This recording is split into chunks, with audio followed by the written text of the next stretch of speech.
natin. Yes, via Zoom ang legal counsel po ni Vice President Sara Duterte. Pag-usapan natin yung pagpa-file ng reklamo kahapon ni VP Sara tungkol doon sa nagbabato ng akusasyon sa kanya na si Ramil Madriaga. Kasama na po natin via Zoom si Attorney Salvador Paulo Panelo Jr. Attorney, good morning po. Maraming salamat. Good morning, Attorney. Good morning! Good morning sa inyong dalawa. Maraming salamat sa pag-imbita. Apo, salamat po. Attorney, gaano kaseryoso si VP Sara na ituloy po yung kaso laban kay Ramil Madriaga? Siyempre, seryosong-seryoso. Kaya po tayo nag-file na ng perjury complaint laban kay Ramil Madriaga. Ayon na mismo sa abogado ni Ramil Madriaga, ang perjury ay isang seryosong krimen. So, ganun kaseryoso si VP Sara. Nag-file na po siya. Ano po ang nagtulak sa kanya? Kasi alam naman natin, Christian, parang normal na lang na batuhan ng mga akusasyon eh. So this time, bakit po hindi palalagpasin ni VP Sara itong sinasabi niyang pag-commit ng perjury laban sa kanya? Totoo yan, Miss Doris. In fact, parang si VP Sara, parang din yan si Pangulong Duterte noon na pag may nag-aakusa, hayaan na lang, mag-file kayo ng kaso, doon na lang namin sasagutin. Yun ang naging polisiya ni ng ikalawang Pangulo.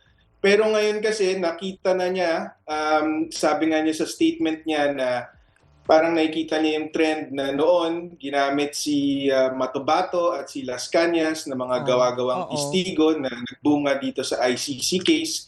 Tapos ngayon, parang ginagamit naman itong si Madriaga sa impeachment naman. So, sabi niya hindi na pwedeng palagpasin to, kailangan ng kumprontahin to, kailangan ng panagutin agad si Madriaga para hindi na magamit laban sa kanya at para linlangin yung Pilipino dahil ang consequence nito hindi lamang para sa kanya dahil ang impeachment it's a tool to remove a duly elected official of the government. So meron na siyang ganong kabigat na consequence kung sasakyan itong mga kasinungalingan ni Madriaga. Alright. Opo. Ano po ang pananaw o nararamdaman po ng Vice Presidente kasi ilang beses niya naman pong dinanay na nakilala niya, nag-meet sila ni Madriaga, and yet ito pong sa kampo ni Madriaga naninindigan po sila doon sa mga statements na ganun. Gusto po nating manindigan sila at gusto rin nating sagutin nila yung complaint para lalo namin silang madiin. Kasi bukod doon sa mga napatunayan namin kasinungalingan doon sa complaint, sa affidavit ni Madriaga, meron din kasi siyang mga aligasyon doon tungkol sa mga transaksyon or sa mga inutos na sa kanya na walang detalye. Walang eksaktong date, walang eksaktong lokasyon, walang pangalan ng mga taong kaengkwentro niya. So actually gusto namin dagdagan niya yung detalye para lalo namin siyang madiin dahil alam namin nagsisinungaling siya. Opo. Tsaka yung fact lang din, partner, tsaka attorney, di ba, na bago naman lumabas itong si Madriaga, siya ay nakakulong na at meron siyang kinakaharap na kaso. So, sa palagay po ninyo, may bigat din po bang maiaambag yun dito sa i-file ninyong kasong perjury sa kanya na meron naman na siyang existing case kaya parang lumalabas na hindi siya ganoon ka-credible din doon sa kanya mga sinasabi?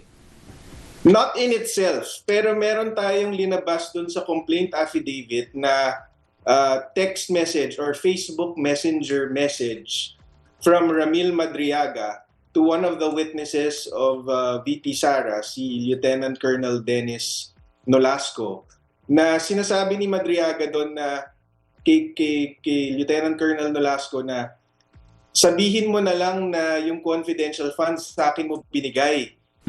Tapos ako na yung magpapaliwanag. Tapos doon sa message niya, sinasabi niya na magiging state witness siya. So dito, halatang-halata or ito yung nagpapatunay, nagawa-gawa lang talaga ito kasi inaanyayahan niya si Lieutenant Colonel Nolasco na mag-imbento ng kwento para magamit niya bilang state witness di umano niya. Alright. Yun pong yung alegasyon na 2 beses daw na bumisita ang VP doon sa kung saan nakapit si Madriaga. Ano po masasabi ng VP natin doon?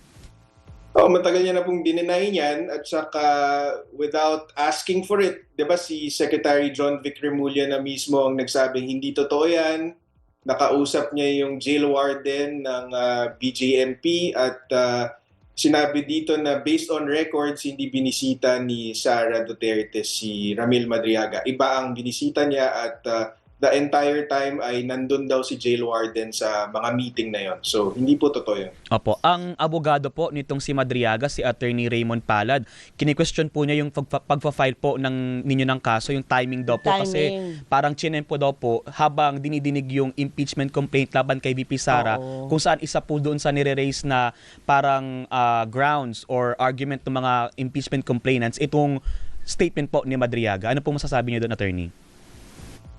Wala naman yun sa timing kasi nung linabas naman nila yung timing nila yung questionable actually. Kasi kung iisipin mo, 2023 pa tong confidential fund issue na ito and yet hindi siya lumabas noon. 2023 to 2024, di lumabas si Madriaga despite his claim na meron siyang personal knowledge on the use of these confidential funds. Lumabas lang siya nung na-deny na yung impeachment or na-void na ng Supreme Court yung impeachment complaint versus VP Sara at naghahanap sila ngayon ng panibagong witness or ebidensya para madiin lalo si VP Sara. Bigla naman siya ngayong lumabas.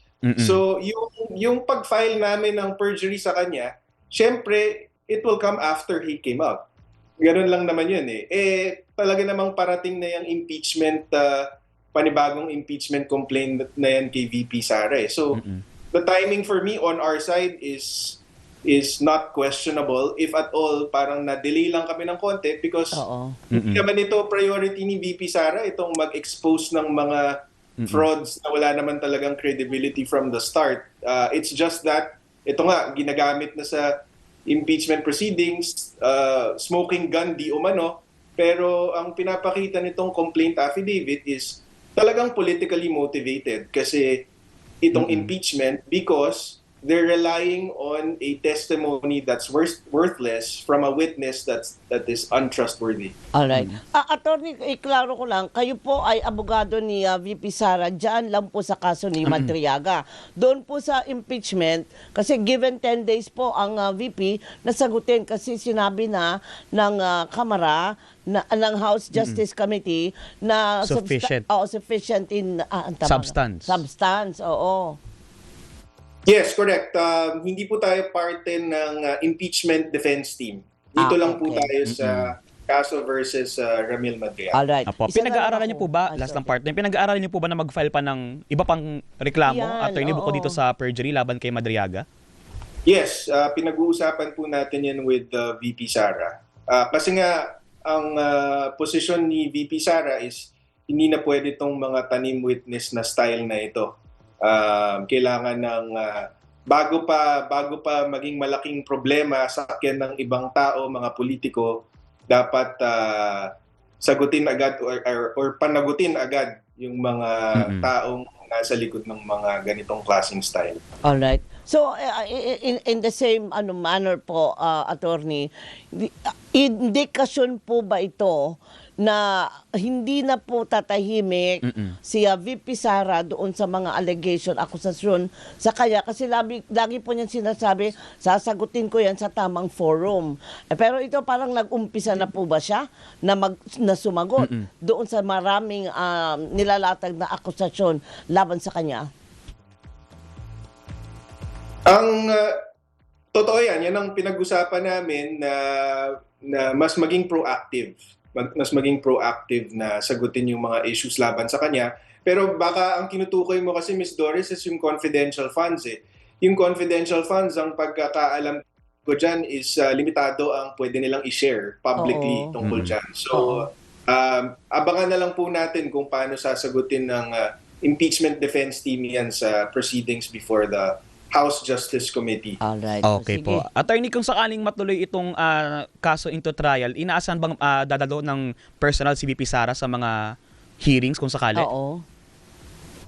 Wala pa tayong pag-uusap tungkol dyan. To the extent na palagay ko, wag na po nating aksayahin yung panahon ni VP Sara na mag-attend ng mga hearing. Alam naman po natin na matatagal yung mga yan. So siguro, doon lang sa hearings na kailangan yung presence niya, kabilang na siguro yung pagtitistigo niya laban kay Ramil Madriaga. So palagay ko hanggang doon lang. Huwag na natin na siyang guluhin, istorbohin para sa ganyan. Okay. Opo, Attorney, opo. maraming salamat po sa oras Thank at panahon. Till next time po ulit. Salamat po.